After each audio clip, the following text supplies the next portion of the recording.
এই মুহূর্তে ছাত্রলীগ একটি বড় সংকটকাল পার হচ্ছে। তো এই যে পরিস্থিতিতে এবং ছাত্রলীগ বাংলাদেশে এখন একটি নিষিদ্ধ সংগঠন। বাংলাদেশের আইনে ছাত্রলীগ একটি নিষিদ্ধ সংগঠন। তো এই ছাত্রলীগের প্রতিষ্ঠা বার্ষিকীতে দাঁড়িয়ে আপনি কেমন বোধ করছেন?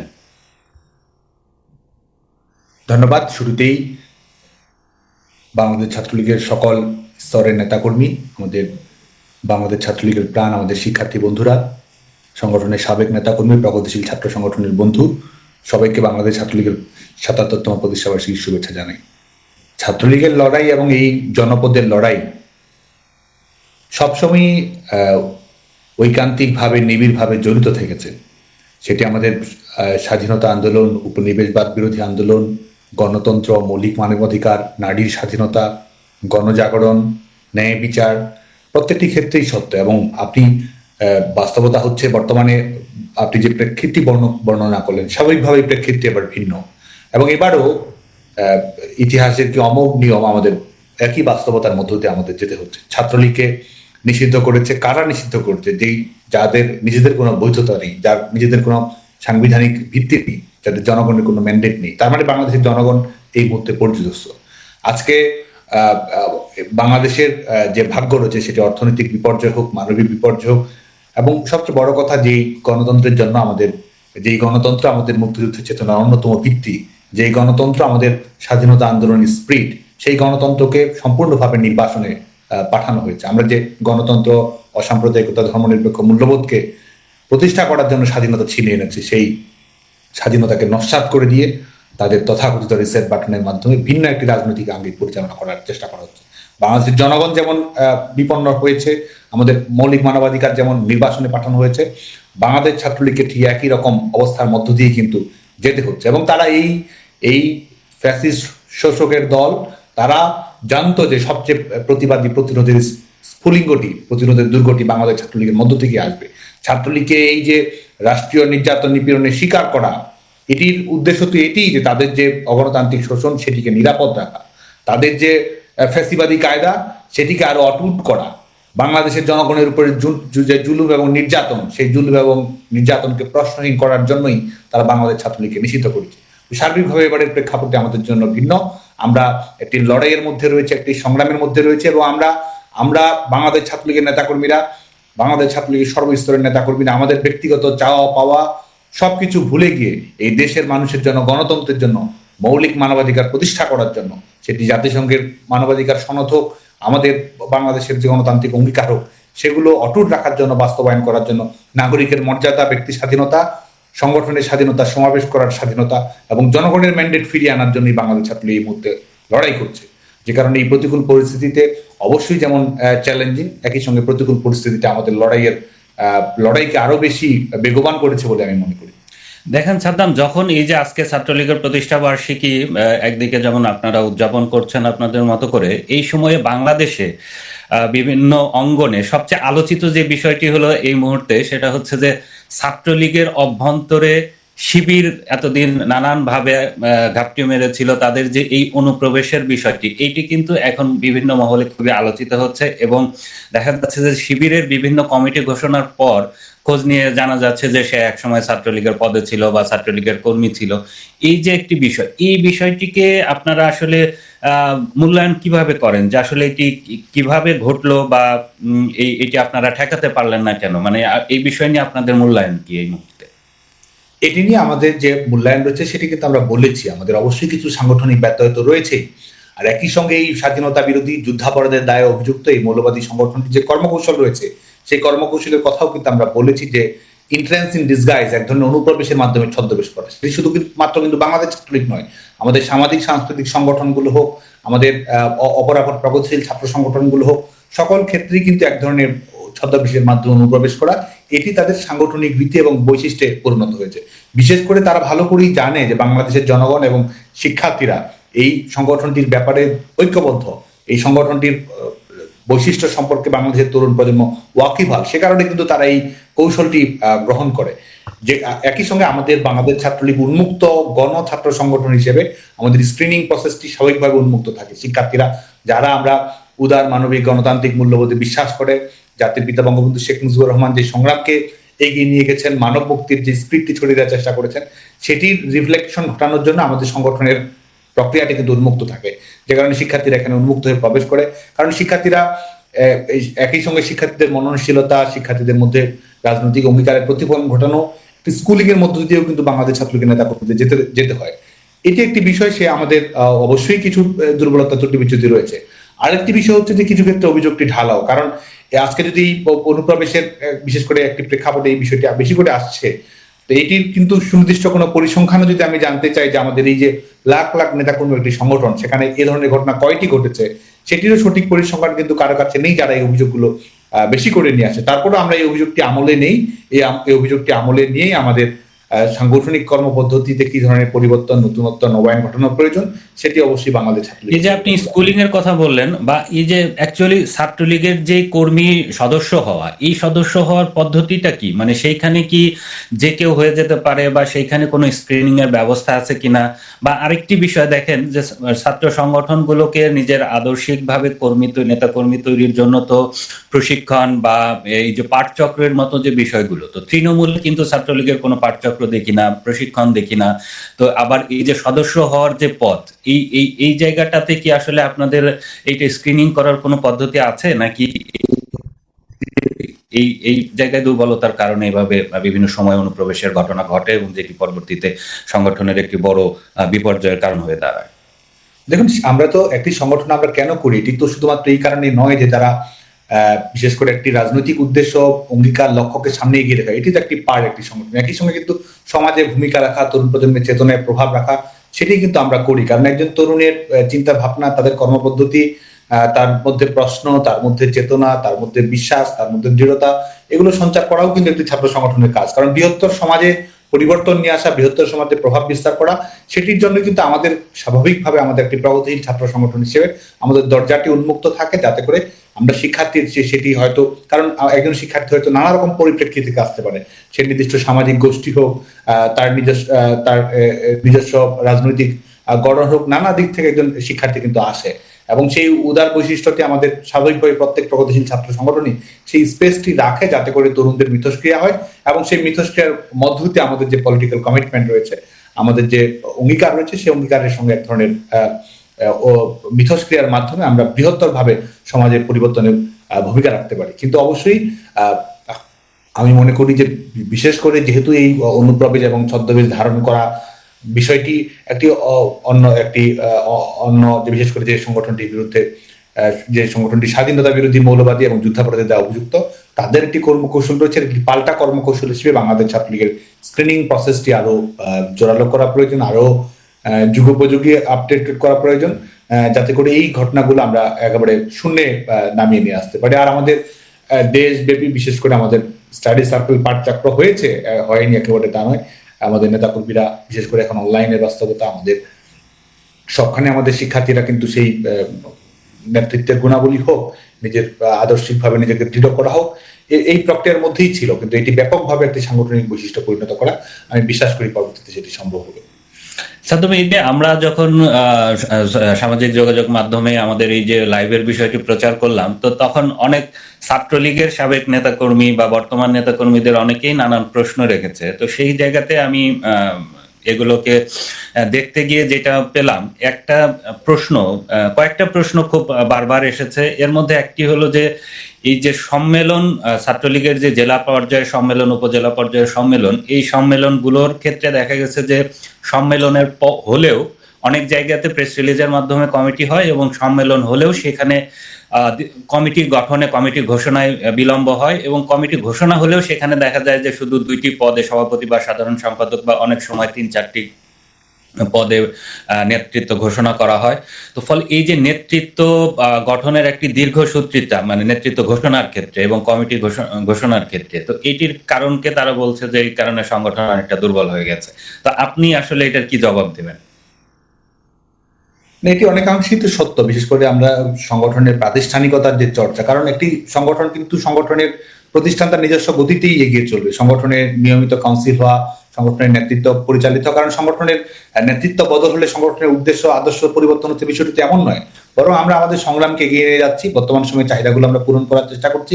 আমরা যেন দক্ষ মানব সম্পদ তৈরি হয়, দক্ষ নেতৃত্ব তৈরি হয়ে পলিসি মেকিং এ স্টুডেন্ট যারা অ্যাক্টিভিস্ট রয়েছে তারা ভূমিকা রাখতে পারে, সেটি নিশ্চিত করাই তো আমাদের উদ্দেশ্য। তো সার্বিকভাবে আমাদের বিশেষ করে এটি কিন্তু ছাত্রলীগের আলাদা বৈশিষ্ট্য সেটি নয়, আমাদের মূলধারার যে ছাত্র রাজনীতি সেখানে কিন্তু বিশেষ করে এই বৈশিষ্ট্যটি রয়েছে। বিশেষ করে আমাদের সম্মেলন প্রক্রিয়াটি নিয়মিত না হওয়া এবং সেটির কারণে সেটি তো স্বাভাবিকভাবেই কমিটি গঠন প্রক্রিয়াকে বিলম্বিতই করে দেয়।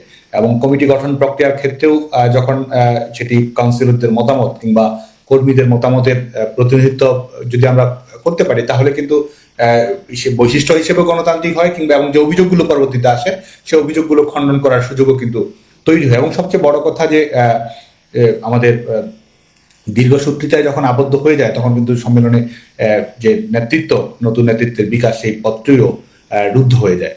তো এই যে আপনি যে 2-3 বছর দায়িত্বে আছেন, তো এই সময়টার মধ্যে এই প্র্যাকটিসটা আনা যায়নি কেন, বা এগুলোর ক্ষেত্রে মূল বাধাটা কি হয়, বা এই যে নিয়মিত সম্মেলন করা বা কমিটি গঠন এবং কাউন্সিলরদের ভোটের মাধ্যমে নেতৃত্ব নির্বাচন করা, এগুলো কেন করা যায় না, মানে সমস্যাটা কি? না, আমাদের দায়িত্ব 2 বছরের কিছু সময় অতিক্রান্ত হয়েছে। পরিস্থিতি স্বাভাবিক হলে আজকে আমাদের দেশের অভ্যন্তরীণ বাস্তবতা স্বাভাবিকভাবে আমাদের ছাত্র সংগঠনের মধ্যে প্রভাব ফেলে, সেটি হলে হয়তো নির্ধারিত সময়ের মধ্যেই সম্মেলনের প্রচেষ্টাটি করা যেত। তারপরও এবং যে আপনি যে সংকটটির কথা বললেন, এই সংকটটির পেছনে নানা অনেকগুলো বিষয়ই জড়িত রয়েছে। আমাদের সংগঠনের বিশেষ করে নেতাকর্মী, লাখ লাখ নেতাকর্মী এই সংগঠনের সঙ্গে সম্পৃক্ততা রয়েছে। আমাদের গঠনতন্ত্র, আমাদের সাংগঠনিক যে কর্মকাণ্ড রয়েছে সেটির মধ্যে আমরা যে আধুনিকত্ব নিয়ে আসা প্রয়োজন, সেটি হয়তো প্রত্যাশিত মাত্রায় হয়নি। বিকেন্দ্রীকরণ হয়তো পুরোপুরি মাত্রায় ঘটানো যায়নি। টেকনোলজির ব্যবহার সেটি হয়তো আমরা পুরো মাত্রায় করতে পারিনি। কারণ আমাদের কিন্তু যে প্রাতিষ্ঠানিক সংস্কৃতি, এই প্রাতিষ্ঠানিক সংস্কৃতি গড়ে ওঠাটাই কিন্তু সবচেয়ে গুরুত্বপূর্ণ বলে মনে করি। একটি সংগঠনের সিদ্ধান্ত কিভাবে পরিচালিত হবে, সংগঠনের নেতৃত্ব নির্বাচনী সুনির্দিষ্ট নিয়ম থাকবে, সেটি স্বাভাবিকভাবেই হবে। এবং এটি যদি করা যায় তাহলে কিন্তু সাংগঠনিক গতিময়তা সবসময় সবচেয়ে বেশি থাকে। সংগঠন কিন্তু সবসময় সংগঠন তো নিজস্ব শক্তিতে নির্ভর করবে, এমন নয় যে সংগঠনে ভালো নেতৃত্ব খারাপ নেতৃত্ব এটি থাকে, এটি মূল্যায়নের একটি মাপকাঠি সবসময় থাকে। কিন্তু একটি সংগঠন, সেই সংগঠনই সবচেয়ে বেশি শক্তিশালী যেই সংগঠন তার নিজের নেতৃত্বের উপর নির্ভর বেশি করে, যেই সংগঠনের প্রাতিষ্ঠানিকতা রয়েছে, যেই সংগঠন সবসময় বহমান থাকে। আজকে নতুন একটি কমিটি হলো, নতুন একটি কাউন্সিল হলো, সেটির মাধ্যমে নতুন করে কোনো কিছু শুরু হচ্ছে, বিষয়টি তো তা নয়। বিশেষ করে আমরা আমাদের কর্মকাণ্ডকে এগিয়ে নিয়ে যাবো, আমাদের কাজকে এগিয়ে নিয়ে যাবো, আমাদের সংগ্রামকে এগিয়ে নিয়ে যাবো, এবং এটির জন্য বিভিন্ন সময়ে দায়িত্ব পালন করে। এবং দায়িত্বটি তো আসলে যারা সংগঠনকে রিপ্রেজেন্ট করে শুধু তো তারাই নয়, যারা একেবারে প্রান্তিক কর্মী তারাও তো এই সংগ্রামের মধ্য দিয়ে রয়েছে। এবং সংগঠনের নেতৃত্ব তো শুধুমাত্র এমন একটি বিষয় নয় যে আমাদের এই বিকল্পটি রয়েছে। বাংলাদেশ ছাত্রলীগে বিশেষ করে আমাদের মেধাবী নেতা কর্মী, আমাদের দক্ষ সংগঠকের সংখ্যা অনেক বেশি, এটি সত্য। এবং সে কারণেই আমরা যত বেশি তাদের এই নেতৃত্ব গ্রহণ প্রক্রিয়া আমরা নিয়ে আসতে পারবো এবং সংগঠনের প্রাতিষ্ঠানিকতা আমরা তৈরি করতে পারবো, আমাদের সংগঠন আরো বেশি শক্তিশালী হবে এবং সমাজে আরো ইতিবাচক ভূমিকা রাখতে পারে বলে। এই যে অনেকেরই অভিযোগ, বেশ কয়েকটি অভিযোগ এসছে, আপনি এবং আপনার সাধারণ সম্পাদক ইনান দুজনে মিলে মাই ম্যান, নিজের একদম ঘনিষ্ঠদেরকে নেতৃত্বে আনার চেষ্টা করেছেন, এজন্য অনেক যোগ্য নেতাদেরকে পদ দেওয়া যায়নি। কি বলবেন এই অভিযোগ? আমরা তো এক হচ্ছে যে আপনার ব্যক্তিগতভাবে নির্বাচিত করার কোনো সুযোগই তো নেই। আমরা একটি সংগঠনে স্বাভাবিকভাবেই যারা নির্বাচিত হয়েছে তারা কারো ম্যান, যারা নির্বাচিত হচ্ছে না তারা মাই ম্যান আদার ম্যান, বিষয়টি তো তা নয়। তাহলে আমরা ইতিমধ্যে যে আলোচনাটি করলাম যে আমাদের স্বাভাবিকভাবেই সংগঠনের সম্মেলনের প্রক্রিয়াটি আমরা নিয়মিত রাখতে পারি না, আমাদের সংগঠনের প্রাতিষ্ঠানিকতার চর্চাটি প্রত্যাশিত মাত্রা এখন আমরা ঘটাতে পারিনি। এবং সে কারণেই হচ্ছে যে আমাদের এই দীর্ঘদিন পরে আমাদের নেতৃত্ব নির্বাচন করতে অনেক সময় যেতে হয়, এবং সেটির কারণে অনেকেই দক্ষ রয়েছে, যোগ্য রয়েছে, তারা হয়তো তাদের সেই প্রত্যাশিত পদে যাওয়ার সুযোগটি কিন্তু কমে আসে। আজকে যখন 4-5-6 বছর পরে যখন একটি কমিটি হবে, একটি জেলায় হোক, একটি বিশ্ববিদ্যালয় হোক, স্বাভাবিকভাবেই সেখানে কিন্তু তো একটি উল্লেখযোগ্য সংখ্যক মেধাবী, দক্ষ, যাদের স্যাক্রিফাইস রয়েছে, যাদের কমিটমেন্ট রয়েছে, যাদের লিডারশিপ রয়েছে, এবং স্টুডেন্টদের উপর যাদের এক ধরনের পজিটিভ ইম্প্যাক্ট রয়েছে, তারাও কিন্তু নেতৃত্বের মাপকাঠিতে আসতে পারছে না। তো স্বাভাবিকভাবে একটি কমিটি গঠন যখন হয় তখন তো আপনি এই অভিযোগ, এই বাস্তবতাগুলো আসবে। তো এটির সমাধান এটি নয় যে আজকে মাই ম্যান আদার ম্যান এভাবে দেখা, এটির সমাধান হচ্ছে যে আমাদের কমিটি গঠন প্রক্রিয়াটি সুস্পষ্ট করা, সংগঠনের প্রাতিষ্ঠানিকতার চর্চা করা এবং নিয়ম কানুনের মধ্য দিয়ে আমাদের সংগঠনকে পরিচালিত করা। এই আধুনিক উপাদানগুলোর সংমিশ্রণ যদি আমরা ঘটাতে পারি তাহলে সংগঠন আরো স্মার্ট হিসেবে পরিচালিত হবে মনে করি। সাদ্দাম, এই যে আপনি ছাত্রলীগের যেই নেতৃত্বের ক্ষমতার যে বিকেন্দ্রীকরণ, এই আলাপটাও একটু আগে করছিলেন, তো দেখা যাচ্ছে যে ছাত্রলীগের যখন একটি কেন্দ্রীয় কমিটি বারবার বিভিন্ন সময়ে যতবারই কেন্দ্রীয় কমিটি গঠন হয়, দেখা যায় অনেকেই অভিযোগ করেন যে ছাত্রলীগের কেন্দ্রীয় কমিটি হচ্ছে ঢাকা বিশ্ববিদ্যালয়ের একটা এক্সটেনশন কমিটি।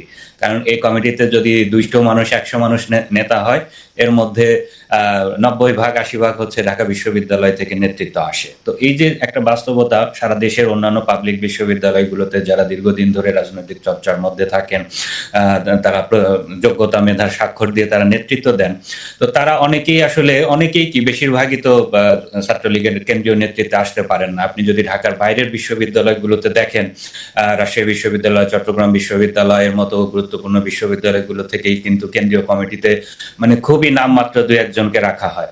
তো এই একটি বাস্তবতা আছে। তো এইবার যেটা হলো যে এই যে ঢাকা বিশ্ববিদ্যালয় থেকে এত বিপুল সংখ্যক নেতা কেন্দ্রীয় কমিটিতে থাকেন, কিন্তু তারপরেও যখন জুলাই আগস্টে শিক্ষার্থীরা আন্দোলনে নামলো, সেই সময়টিতে কিন্তু ঢাকা বিশ্ববিদ্যালয়ে আমরা দেখতে পেলাম যে শেষ পর্যন্ত ছাত্রলীগকে মানে হল ছেড়ে দিতে হলো। তো এই যে একটি বিষয়, মানে এই বিষয়টিকে আসলে আপনি কিভাবে ব্যাখ্যা করবেন? শেষ সূত্র ধরে যদি বলি, এটি নিয়ে অনেক ধরনের কনফিউশন, অনেক ধরনের প্রচারণা, অনেক ধরনের প্রপাগান্ডাও পরিচালিত হয়েছে। ঢাকা বিশ্ববিদ্যালয়ে বাংলাদেশ ছাত্রলীগ অবশ্যই শক্তিশালী। এই মুহূর্তে যদি দেখি, আপনি যদি তুলনা করেন, আমাদের এই অপরাপর যেসব ছাত্র সংগঠন রয়েছে, 200-300 জনের বেশি আমাদের যারা নিয়মিত শিক্ষার্থী, তাদের সম্পৃক্ত করার সুযোগ নেই। এই মুহূর্তে ঢাকা বিশ্ববিদ্যালয়ে বাংলাদেশ ছাত্রলীগের পরীক্ষায় অংশগ্রহণ করতে পারছে না 1000 শিক্ষার্থী, ক্লাসে অংশগ্রহণ করতে পারছে না 1000 শিক্ষার্থী। তো বাংলাদেশ ছাত্রলীগ যে কোনো সংকটকালীন মুহূর্তে হোক, প্রতিকূল মুহূর্তে হোক, যে কোনো মুহূর্তে হোক, এখানে শক্তিশালী অবস্থানে রয়েছে এবং শক্তিশালী অবস্থানই থাকবে।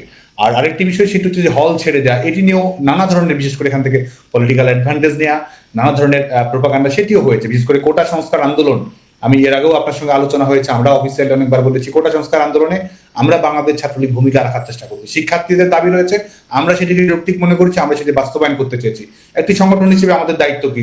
শিক্ষার্থীদের ভয়েস রেজ করা। আমরা কোটা সংস্কারের পক্ষে জোরালো হয়ে বক্তব্য তুলে ধরেছি, মিছিল করেছি, সমাবেশ করেছি, সরকারের কাছে বক্তব্য তুলে ধরেছি, আইনগত পদক্ষেপ আমরা গ্রহণ করেছি। শুধু তাই নয়, আমরা আজকে কোটা সংস্কার আন্দোলনকে কেন্দ্র করে ছাত্র সংগঠনগুলোর কর্মকাণ্ড যদি আপনি নিরপেক্ষ মূল্যায়ন করেন, আমরা আমাদের কর্মসূচিগুলো কি ছিল? আমাদের ডোর টু ডোর ক্যাম্পেইন চালু করেছিলাম, যেখানে কোটা সংস্কার সমাধানটি কিরকম হবে, শিক্ষার্থীরা কি ভাবছে, সেটি নিয়ে আমরা কাজ করার চেষ্টা করছি। এবং সেই পরিপ্রেক্ষিতেই আজকে অনেকেই এটি ভুলে যান যে 11 জুলাই থেকে বাংলাদেশে কোনো কোটা ছিল না, এবং তারপরও আন্দোলনের কোনো এন্ডিং নির্ধারণ করা হয়নি, আন্দোলনকে টেনে টেনে প্রলম্বিত করা হয়েছে এবং লাশের রাজনীতির মাধ্যমে ক্ষমতায় যাওয়ার প্রশস্ত পথ তৈরি করা হয়েছে। এবং এই ঢাকা বিশ্ববিদ্যালয়ের বিশেষ করে 14 তারিখ থেকে এই রাজাকার ইস্যুটি যখন নিয়ে আসা হয় এবং সেটির মাধ্যমে পরিস্থিতি উত্তপ্ত করার চেষ্টা করা হয়, ঢাকা বিশ্ববিদ্যালয়ে আজকে তো ছেলে মেয়েদের কথা বলার সুযোগ নেই। কারণ এই সত্য কথা বললে ছেলে মেয়েদের ছাত্রত্ব থাকবে না, সত্য কথা বললে ছেলেমেয়েরা আবাসিক হলে থাকতে পারবে না, সত্য কথা বললে ছেলেমেয়েরা পরীক্ষা কেন্দ্রে যেতে পারবে না, এই ধরনের ভীতি, সত্য কথা বললে তারা চাকরি নিয়ে টানাটানি করে দেবে। এই বাস্তবতার মধ্যেও সাধারণ শিক্ষার্থীরা কিন্তু আমাদের সঙ্গে যোগাযোগ করে, এবং সাধারণ শিক্ষার্থীরা জানে যে ঢাকা বিশ্ববিদ্যালয়ে যে আক্রমণের সূচনা কারা করেছিল, যারা আজকে ক্ষমতা ছড়ি ঘোরাচ্ছে, তারাই আক্রমণের সূচনা করেছিল, তারাই এক ধরনের পরিকল্পিত এই অবয়বটি ঘটিয়ে সেখান থেকে পরিস্থিতির সুযোগ গ্রহণ করে। কিন্তু অভিযোগ তো করা হয় যে ছাত্রলীগ প্রথম হামলা চালিয়েছিল শিক্ষার্থীদের উপরে, যে কারণে আন্দোলন ছড়িয়ে পড়ে। এটি নিয়ে আমাদের জবাব দেওয়ার প্রয়োজন নেই। প্রথম আলোর 15 জুলাই যে রিপোর্ট রয়েছে, সেই রিপোর্টে আনুষঙ্গিক বর্ণনা দেওয়া রয়েছে, কিভাবে সেটি সূত্রপাত হয়েছে, কিভাবে তারা ভোরবেলা কর্মসূচি ঘোষণা করে 12টার কর্মসূচি তারা 3টার দিকে টেনে নিয়ে গেছে, 3টার দিকে কর্মসূচি থেকে সন্ত্রাস বিরোধী রাজু ভাস্কর্য থেকে দেশীয় অস্ত্রশস্ত্র লাঠিসোঁটা নিয়ে তারা কিভাবে আবাসিক হলগুলোর দিকে গেছে এবং সেখানে কিভাবে তারা ভাঙচুর করেছে, ছাত্রলীগ কর্মীদের উপরে হামলা চালিয়েছে। আক্রমণের সূচনা কারা করেছে এটি ঢাকা বিশ্ববিদ্যালয়ের শিক্ষার্থীরাও জানে। পরবর্তীতে অনাকাঙ্ক্ষিত ঘটনা একেবারেই ঘটেনি, আমি সেটি বলবো না, অনাকাঙ্ক্ষিত ঘটনা ঘটেছে, কিন্তু আক্রমণের সূচনা, এই আক্রমণের পরিবেশটি তৈরি করা এবং সেটির মাধ্যমে রাজনৈতিক ফায়দা নেওয়া, এটি করেছে তারাই, যারা আজকে এই ফ্যাসিস্ট বাহিনী, যারা পেটোয়া বাহিনীতে পরিণত হয়েছে, তারাই সেটি করেছে। আমি মূল যে আলোচনাটি করতে চাচ্ছিলাম সেটা হচ্ছে 16 তারিখে যখন এই পরিস্থিতিটি তৈরি হলো। 16 তারিখে আপনি জানেন যে ইউনিভার্সিটি গ্রান্টস কমিশন, ইউজিসি, একটি প্রজ্ঞাপন দেয় সরকারি বিশ্ববিদ্যালয়ের আবাসিক হলগুলো এবং বিশ্ববিদ্যালয় বন্ধ এবং আবাসিক হলগুলো ছেড়ে দেওয়ার জন্য, যাতে করে কোনো ধরনের অপ্রীতিকর ঘটনা না ঘটে। এটি কিন্তু 16 জুলাইয়ের নির্দেশনা।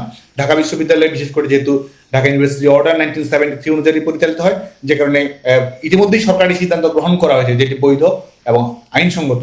তারপরেও 17 তারিখে তারা সিন্ডিকেট মিটিং কল করে, সিন্ডিকেট মিটিং কল করার মাধ্যমে সকাল 11টার মিটিং এর মাধ্যমে সেটিকে একটি বিশ্ববিদ্যালয়ের স্বায়ত্তশাসনের বহিঃপ্রকাশ হিসেবে সিদ্ধান্তটা গ্রহণ করা এই প্রক্রিয়ার মধ্য দিয়ে যাচ্ছিল, যে কারণে 17 তারিখে সকালবেলা যখন কিছুক্ষণ পরে বিশ্ববিদ্যালয় বন্ধ হবে, 16 তারিখে যখন আমরা ছাত্রলীগের কর্মীদেরকে যার যার বাড়িতে চলে যেতে বলেছি, 16 তারিখেও কিন্তু তারা হলের অভ্যন্তরে যারা প্রবেশ করেছে অনেকেই বহিরাগত ছিল, অনেকেই দেশীয় অস্ত্রশস্ত্র নিয়ে এসেছিল এবং সেখানে কিন্তু তারা সংঘাতের সূচনা করতে চেয়েছিল।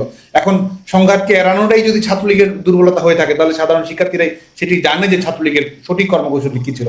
আজকে সেখানে যদি তারা এই ধরনের পরিস্থিতি তৈরি করছে, আমরা প্রত্যেকটি মুহূর্তে আমরা সিদ্ধান্ত গ্রহণ করেছি কোনো ধরনের সংঘাতে আমরা জড়াবো না, সংঘাতের ফাঁদে আমরা পা দেবো না। এবং সেখানে যদি তারা সেই পরিস্থিতি তৈরি করতে পারতো, তাহলে সেদিনেই কিন্তু তারা লাশের রাজনীতি 17 তারিখ সকালেই ঢাকা বিশ্ববিদ্যালয়ে কায়েম করতে সক্ষম হতো। যে কারণে আমরা মনে করি আজকে যে যাই বলুক, বাস্তবতা হচ্ছে যে আমরা সংঘাত এড়াতে পেরেছিলাম। ঢাকা বিশ্ববিদ্যালয়ে আজকে বিশেষ করে আমরা সার্বক্ষণিক কোটা সংস্কার আন্দোলন চলাকালীন সময় ঢাকা বিশ্ববিদ্যালয়ের কেন্দ্রিক কর্মসূচি আমরা করেছি, সেখানে কিন্তু অপ্রীতিকর ঘটনা, কোনো ধরনের মৃত্যুর ঘটনা পর্যন্ত ঘটেনি। এটি ঢাকা বিশ্ববিদ্যালয়ের শিক্ষার্থীরা প্রচন্ডভাবে অনুভব করে বলে আমি মনে করি। সাদ্দাম, দেখেন এই যে জুলাই আগস্টের যে আন্দোলন, সেইখানে কিন্তু শেষ পর্যন্ত শেষের দিকে এসে দেখা গেছে যে বিপুল সংখ্যক শিক্ষার্থী মাঠে নেমেছে। তো এই যে একটি বড় অংশ, এবং তারা ছাত্রলীগকে নানান অভিযোগে অভিযুক্ত করেছে, সেই সময় সামাজিক যোগাযোগ মাধ্যমে অনেক প্রচার চালিয়েছে। তো এই যে সাধারণ শিক্ষার্থীদের একটি বড় অংশ যে ছাত্রলীগকে প্রতিপক্ষ ভাবতে শুরু করেছে এবং ছাত্রলীগের বিরুদ্ধে চলে গেছে বা সরকারের বিরুদ্ধে চলে গেছে, এই বিষয়টি কি আপনারা তখন উপলব্ধি করতে পারেন নাই নাকি? দেখুন, এটির প্রমাণ হিসেবে আবারও বলবো যে আমাদের 14 জুলাইয়ের বাস্তবতা যদি বলি, আমরা যখন আবাসিক হলগুলোতে যাওয়া শুরু করেছিলাম, ডোর টু ডোর ক্যাম্পেইন চালু করেছি, এগুলো তো আমাদের নিউজেও লাইভ রয়েছে, ছাত্রলীগের অফিসিয়াল পেজেও লাইভ রয়েছে। আমরা যখন আবাসিক হলগুলোতে যাই, শিক্ষার্থীদের সঙ্গে আমাদের মিথস্ক্রিয়া কি, শিক্ষার্থীরা আমাদের কিভাবে ওয়েলকাম জানিয়েছে, তারা কিভাবে অন্তরঙ্গভাবে আমরা কোটা সমস্যার সার্বিক বিষয় নিয়ে আমরা কথা বলেছি, এটি তো একেবারেই সুস্পষ্টভাবে সেটি প্রমাণিত হয়েছে। এবং বাংলাদেশ ছাত্রলীগের নেতাকর্মীরা সাধারণ শিক্ষার্থী আবাসিক হলগুলোতে শিক্ষার্থীদের সঙ্গে আমাদের যে মিথস্ক্রিয়া, যে আমাদের যে সম্পর্ক ছিল শিক্ষার্থীদের সঙ্গে, আমাদের যে এক ধরনের আন্ডারস্ট্যান্ডিং ছিল, শিক্ষার্থীদের সমস্যার সমাধান করা হোক কিংবা তাদের ইতিবাচক ভূমিকা রাখা হোক, প্রত্যেকটি ক্ষেত্রেই বাংলাদেশ ছাত্রলীগ ভূমিকা রাখার চেষ্টা করছে। পরবর্তী যে ঘটনাটি ঘটেছে, এটি নিয়ে আমরা অনেকবারই আলোচনা করেছি, যে বিশেষ করে এই শিক্ষার্থীদের অভ্যন্তরে প্রবেশ করে সন্ত্রাসীদের লেলিয়ে দিয়ে তাদের বুকে গুলি চালিয়ে এবং তার দায় তারা সরকারের উপর চাপিয়ে দিয়ে, আওয়ামী লীগের উপর ছাত্রলীগের উপর চাপিয়ে দিয়ে একটি কৃত্রিম পরিস্থিতি তারা তৈরি করতে চেয়েছিল এবং এই কৃত্রিম পরিস্থিতি তৈরি করতে তারা সফল হয়েছে। এবং এটির মাধ্যমে আজকে দেখুন, তারা যদি এটি না করে থাকে, তাহলে 5 আগস্ট পরবর্তী সময় যারা শিশু সন্ত্রাসী ছিল তাদেরকে মুক্তি দেওয়ার ঘটনা দেখি। আর সরকারিভাবে আজকে তো আমাদের বলার প্রয়োজন নেই, অফিসিয়াল ডিক্লারেশন, এই গভর্নমেন্টের অফিসিয়াল ডিক্লারেশন কি বলে, তারা বলছে যারা এই কর্মকাণ্ডগুলোর সঙ্গে সম্পৃক্ত, যারা পুলিশ হত্যা করছে, যারা এই প্ল্যাটফর্মে থেকে যারা সন্ত্রাসী কর্মকাণ্ড চালিয়েছে, তাদেরকে আইন কোনো প্রশ্ন করতে পারবে না, তাদের কোনো বিচার বিভাগীয় তদন্ত করা যাবে না, তাদের বিরুদ্ধে কোনো ব্যবস্থা গ্রহণ করা যাবে না। তো খুনিদের কারা প্রোটেকশন দিচ্ছে এবং কারা সত্যিকারের খুনি, এটা তো বাংলাদেশ ছাত্রলীগের বলার প্রয়োজন নেই, গভর্নমেন্টই বলে দিচ্ছে কারা খুনি, এবং এই খুনিদের যে কোনো বিচারের আওতায় নিয়ে আসা যাবে না সেটি তারা ঘোষণা করছে। যে কারণে এই লাশের রাজনীতি, এবং এই আমরা কি চেয়েছি, শিক্ষার্থীরা চেয়েছে কোটা সংস্কার, বাংলাদেশ ছাত্রলীগ চেয়েছে কোটা সংস্কার। আজকে এই এবং সেই সমস্যার সমাধানটা করার জন্যই তো আমরা চেষ্টা করছি। অথচ আজকে বাংলাদেশে কি বাস্তবতা তৈরি করা হয়েছে, এই যে ছেলেমেয়েরা আজকে সরকারি চাকরির কোনো বিজ্ঞাপন নেই, সরকারি চাকরির প্রক্রিয়াকে আজকে এক ধরনের হাস্যকর পরিস্থিতিতে পরিণত করা হয়েছে। পিএসসি একটি প্রতিষ্ঠান, যে প্রতিষ্ঠানটি সুন্দরভাবে গড়ে তোলা হয়েছিল শেখ হাসিনা সরকারের সময়, যেটা একটা আস্থার প্রতিষ্ঠান হিসেবে গড়ে তোলা হয়েছিল, সেই পিএসসি কে আজকে এক ধরনের বিতর্কিত করা হয়েছে। এবং বিভিন্ন ধরনের বিসিএস সেটি কিভাবে যারা উত্তীর্ণ হয়নি তাদেরকে কিভাবে উত্তীর্ণ ঘোষণা করা হচ্ছে, কিভাবে 268 জনের অধিক সংখ্যক শিক্ষার্থীকে রাজনৈতিক বিশ্বাসের কারণে, যেটি তার সাংবিধানিক অধিকার, সেই এই সরকার আবার সংবিধান নিয়ে বড় বড় কথা বলে, তারা সেই সাংবিধানিক অধিকার যেটি ম্যান্ডেট প্রাপ্ত সেটি থাকার কারণে তারা চাকরি বাতিল করে দেওয়া হচ্ছে। ধর্মের, আপনি সনাতন ধর্মাবলম্বী, আপনার চাকরি পাওয়ার রাইট নেই, এই ধরনের পরিবেশ কিন্তু তারা তৈরি করেছে। এবং ছেলেমেয়েরা কিন্তু শঙ্কার মুখে রয়েছে যে এক ধরনের যে মেধাভিত্তিক, যোগ্যতা ভিত্তিক, দক্ষতা ভিত্তিক পরীক্ষা পদ্ধতি শেখ হাসিনা সরকার সূচিত করেছিল, সেটিকে তারা ইতিমধ্যে ভেঙে চুরে তছনছ করে। কিন্তু অভিযোগ তো করা হচ্ছে যে ছাত্রলীগের যাদেরকে নিয়োগ দেওয়া হয়েছে এদেরকে যথাযথ প্রক্রিয়া অনুসরণ না করেই নিয়োগ দেওয়া হয়েছে এবং এই নিয়োগ প্রক্রিয়ায় অনেক অনিয়ম দুর্নীতি করা হয়েছে। একটি প্রমাণও কেউ দেখাতে পারবে না, এবং এটি নিয়ে আমারই বলার প্রয়োজন নেই, বাংলাদেশের শিক্ষার্থীরা সেটি জানে। সরকারি চাকরির প্রতি আগ্রহ বেড়েছিল কেন? সরকারি চাকরির প্রতি আগ্রহ বাড়ার কারণ এটি যখন নিয়মিত অনুষ্ঠিত হচ্ছিল এবং যোগ্যতা, দক্ষতা, মেধার ভিত্তিতে যখন চাকরি পাওয়ার সুযোগটি অবারিত হয়েছে, তখনই কিন্তু সরকারি চাকরির প্রতি এক ধরনের দুর্নিবার আকর্ষণ তৈরি হয়েছে। এবং এই বিসিএস পরীক্ষা থেকে শুরু করে অপরাপর সকল পরীক্ষায় এই পদ্ধতিটি বাস্তবায়ন করা গিয়েছিল বলেই কিন্তু তরুণ প্রজন্ম শেখ হাসিনা সরকারের প্রতি অনেক বেশি আন্তরিক ছিল। সাদ্দাম, এই যে ছাত্রলীগের এই বিদ্যমান একটি বাস্তবতার মধ্যে বাংলাদেশে এখন নেতাকর্মীরা অনেক নানা ধরনের প্রতিকূলতার মধ্য দিয়ে ছাত্রলীগের নেতাকর্মীদেরকে যেতে হচ্ছে।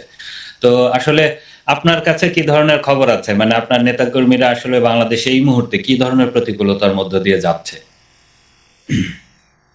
আমরা ইতিমধ্যেই সেটি বলেছি যে আমরা আজকে এই বাংলাদেশে আন্দোলন হওয়া, সরকার পরিবর্তন হওয়া, এটি তো একটি রাজনৈতিক ঘটনা, সেটি ভিন্ন বিষয়। অথচ আজকে এই 5 আগস্টের পরবর্তী প্রেক্ষাপটে বাংলাদেশ ছাত্রলীগের কয়েক লাখ নেতা কর্মী তারা তাদের শিক্ষার অধিকার, যেটি তাদের মৌলিক মানবাধিকার, যেটি সংবিধান স্বীকৃত অধিকার, সে অধিকার থেকে বঞ্চিত রয়েছে শুধুমাত্র তার রাজনৈতিক আদর্শ, রাজনৈতিক বিশ্বাসের কারণে তার শিক্ষার অধিকারকে কুক্ষিগত করে রাখা হয়েছে। তাদের আমাদের মেধাবী শিক্ষার্থীরা, সেটি মেডিকেল কলেজের শিক্ষার্থী হোক, ইঞ্জিনিয়ারিং বিশ্ববিদ্যালয়ের শিক্ষার্থী হোক, বিশ্ববিদ্যালয়ের শিক্ষার্থী হোক, সেখানে তারা আজকে লেখাপড়া শেষ করছে, ইন্টার্নশিপ করছে এবং এই সরকার তারা কি করছে, তাদের ছাত্রত্ব বাতিল করে দিচ্ছে, সার্টিফিকেট বাতিল করে দিচ্ছে, নানা ধরনের বেআইনি শাস্তির মুখোমুখি তাদের করছে। তো গোটা আমাদের শিক্ষা প্রতিষ্ঠানগুলোকে আজকে কি ধরনের এক ধরনের নির্যাতন ক্যাম্পে পরিণত করা হয়েছে সেটা আমরা দেখেছি। এবং এই ধরনের হত্যাকাণ্ডের যে ঘটনাগুলো ঘটেছে, যেটি ঢাকা বিশ্ববিদ্যালয়ের তোফাজ্জল হোক, জাহাঙ্গীরনগর বিশ্ববিদ্যালয়ের শামীম মোল্লা হোক, রাজশাহী বিশ্ববিদ্যালয়ে মাসুদের ঘটনা হোক, প্রত্যেকটি ক্ষেত্রেই তো প্রমাণিত হয়েছে যে এক ধরনের কিলিং মিশনগুলো কিভাবে বাস্তবায়ন করা হচ্ছে আজকের শিক্ষা প্রতিষ্ঠানগুলোতে। এবং জয় বাংলা বলার অপরাধে একটি রাজনৈতিক স্লোগান দিচ্ছে, একটি বিশ্বাসের কথা বলছে, যেটি আমাদের মুক্তিযুদ্ধের মর্মবাণী, সেটি বলার কারণে পিটিয়ে হত্যা করা হচ্ছে আমাদের ছাত্রলীগের নেতাকর্মীদেরকে। প্রত্যেকটি বাংলাদেশ ছাত্রলীগের সকল স্তরের নেতাকর্মীদেরই কোনো না কোনো মামলার আওতায় নিয়ে আসা হয়েছে, হয় কারাগারে থাকতে হচ্ছে, না হলে পালিয়ে বেড়াতে হচ্ছে। এই হচ্ছে গোটা বাংলাদেশের বাস্তবতা। বাবার জানাজায় যাওয়ার সুযোগ হচ্ছে না, মা জায়নামাজে থাকা অবস্থাতেই মারা যাচ্ছে। এটা তো আমরা অহরহই দেখছি বাংলাদেশের বর্তমান বাস্তবতায়। এবং এই বাস্তবতা শুধু ছাত্রলীগের কর্মীদের উপর হচ্ছে সেটিও কিন্তু না, আজকে গোটা বাংলাদেশ ব্যাপী আজকে এই নির্যাতন, নিষ্পেষণের ঘটনাগুলো ঘটছে, এই জুলুমের ঘটনাগুলো ঘটছে। এবং এটির বিপরীতে আমাদের গণতান্ত্রিক স্পেসকে সম্পূর্ণ কুক্ষিগত করা হয়েছে, কোনো ধরনের অধিকারের জায়গাটি রাখা হয়নি এবং জনগণের ম্যান্ডেটের কোনো ধার ধারা হচ্ছে না। আজকে জনগণের ম্যান্ডেটবিহীন একটি সরকার কায়েম হয়ে তারা আজকে আমাদেরকে গণতন্ত্রের সবক দিচ্ছে। নিজেরা ফ্যাসিস্ট শাসনের টেক্সট টু এক্সাম্পল হয়েও তারা আজকে অপরকে সেই গণতন্ত্র বিরোধী বলে বলার মতো এক ধরনের বাস্তবতা তারা তৈরি করেছে। সংবাদ মাধ্যমকে কিভাবে নিয়ন্ত্রণ করা হচ্ছে, সংবাদ মাধ্যম কিভাবে যমুনা থেকে নিয়ন্ত্রণ করা হচ্ছে, এবং এটি তো বাংলাদেশের মানুষের কাছে প্রত্যেক মুহূর্তেই পরিলক্ষিত হচ্ছে। ছাত্রলীগের কর্মীরা, আর আমরা আগেও বলেছি যে এদের এই নিষেধাজ্ঞাকে আমরা থোড়াই কেয়ার করি, এদের এই নিষেধাজ্ঞার কোনো গুরুত্বই আমাদের কাছে নেই। আমাদের সামরিক স্বৈরশাসক পাকিস্তানের সময়ে সামরিক স্বৈরশাসক আইয়ুব খান ছাত্রলীগকে নিষেধাজ্ঞা দিয়েছিল, তো সেই নিষেধাজ্ঞাকে আমরা কেয়ার করেছি।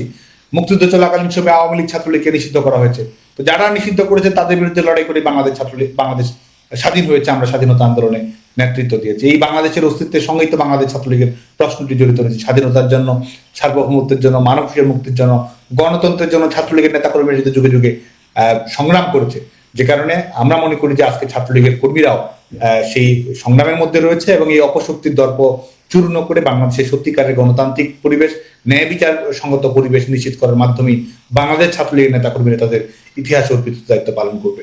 এই যে সাদ্দাম, আপনি যে সংগ্রামের কথা বললেন, ছাত্রলীগের নেতাকর্মীরা সংগ্রামের মধ্যে আছে, তো আমরা যখনই বিভিন্ন সামাজিক যোগাযোগ মাধ্যম হোক বা অন্যান্য মাধ্যমে যখন দলের নেতাকর্মীদের সঙ্গে আমাদের কথা হয় ব্যক্তিগত পরিসরে, তো তাদের একটি বড় অভিযোগ যে ছাত্রলীগের কেন্দ্রীয় সভাপতি, সাধারণ সম্পাদকের দিক থেকে আমাদেরকে খোঁজ খবর রাখা হচ্ছে না। তো আরেকটি বিষয় আছে যে ছাত্রলীগের অনেক নেতাকর্মী তারা কারাগারে আছেন, অনেকে আহত হয়ে হাসপাতালে চিকিৎসা নিয়েছেন বা কেউ কেউ এখনো নিচ্ছেন। তো তাদের ক্ষেত্রে আসলে আপনারা কতটুকু দায়িত্ব পালন করছেন বা খোঁজ খবর রাখছেন তাদের? স্বাভাবিকভাবে আমাদের এই অনেকগুলো যে ব্যত্যয় ঘটছে এটা তো সত্য, কারণ গোটা দেশব্যাপী আমরা যে বিপর্যয়ের শিকার হয়েছি, নেতাকর্মীরা যে নির্যাতনের শিকার হয়েছে, সংগঠনকে নিষিদ্ধ করা হয়েছে, রাষ্ট্রীয় বাহিনী লেলিয়ে দেওয়া হচ্ছে এবং এদের এই পেটোয়া বাহিনী যারা তৈরি করছে, এই পেটোয়া বাহিনী লেলিয়ে দেওয়া হচ্ছে, আমাদের নেতাকর্মীরা কারাগারে রয়েছে, আমরা তো খোঁজ খবর অনেক ক্ষেত্রে নিতে পারছি না। পরিবারের পাশে, স্বজনদের পাশে দাঁড়ানোর ক্ষেত্রে আমাদের যে ভূমিকা রাখার কথা ছিল সেটি তো প্রত্যাশিত মাত্রায় হচ্ছে না।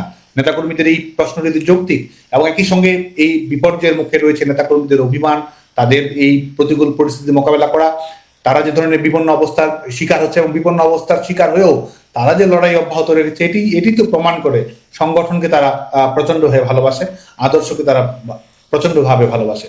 এবং আমরা বাংলাদেশ ছাত্রলীগ আমরা ক্রমাগত চেষ্টা করছি যে এই সীমাবদ্ধতাগুলো অতিক্রম করার এবং এটি নেটওয়ার্কের আওতায় নিয়ে আসার। আমরা অনলাইনে অফলাইনে মিটিং করার চেষ্টা করছি। আমাদের এই প্রতিষ্ঠা বার্ষিকীর কর্মসূচিগুলো আজকে দেখুন, আজকেও বাংলাদেশ ছাত্রলীগের নেতাকর্মী, কয়েক হাজার নেতাকর্মী আজকে কারারুদ্ধ হয়েছে, কয়েক শত নেতাকর্মী আজকে আহত হয়েছে। ছাত্রলীগের নেতাকর্মীরা কিন্তু সবখানি বাংলাদেশের প্রত্যেকটি উপজেলায় আজকে তারা মিছিল করেছে গণতন্ত্রের দাবিতে। শেখ হাসিনা আসবে, বাংলাদেশ আসবে শীর্ষক তারা মিছিল করেছে। শীতার্ত মানুষের কাছে শীতবস্ত্র পৌঁছে দিয়েছে, খাদ্যবস্ত্র উপহার পৌঁছে দিয়েছে, শিক্ষার্থীদের কাছে তারা বই উপহার দিয়েছে, অনলাইনে অফলাইনে প্রত্যেকটি মুহূর্ত আলোচনা সভা করছে, বর্ধিত সভা করছে। তৃণমূলের নেতাকর্মীরা কিন্তু এই চাওয়া পাওয়ার বেদনা ভুলে আমাদের সীমাবদ্ধতা অতিক্রম করে সংগঠনের যে সম্ভাবনা রয়েছে সেটিকে ধারণ করে এগিয়ে যাচ্ছে। তারপরে আমরা মনে করি যে আমাদের সংগ্রাম যত বেগবান হবে, আমরা অবশ্যই আমাদের যে সার্বিক নেটওয়ার্কিংটি পুনঃস্থাপন করা, নেতাকর্মীদের সহযোগিতা করা, একে অপরের পাশে থাকা, সেটি সময়ের সঙ্গে সঙ্গে আরো বৃদ্ধি পায় বলে মনে করি।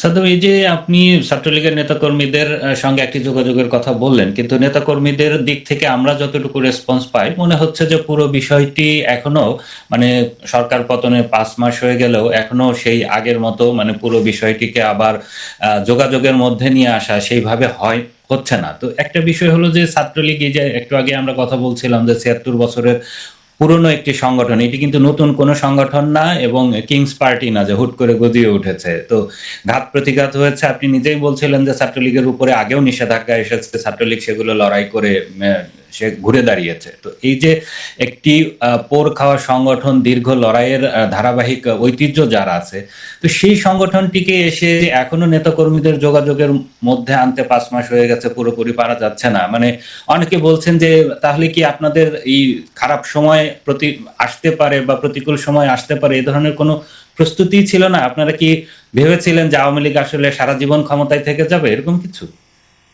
দেখুন, এই ষড়যন্ত্রমূলক পরিস্থিতি যে ঘটেছে এটি তো অপ্রত্যাশিতই ছিল, এটি তো সত্যই। এবং একই সঙ্গে স্বাভাবিকভাবে আমাদের লাখ লাখ নেতাকর্মী রয়েছে, প্রত্যেকটি আমরা চেষ্টা করছি আমাদের যে সাংগঠনিক ইউনিটগুলো রয়েছে, উপজেলা ইউনিটগুলো রয়েছে, সেটির মাধ্যমে সক্রিয় ভূমিকা রাখার। লাখ লাখ নেতাকর্মী রয়েছে। সব বিষয়টি হচ্ছে যে গোটা দেশব্যাপী যে নির্যাতন, জুলুম চাপিয়ে দেওয়া হচ্ছে, সেখানে তো কারোরই ভালো থাকার সুযোগ নেই।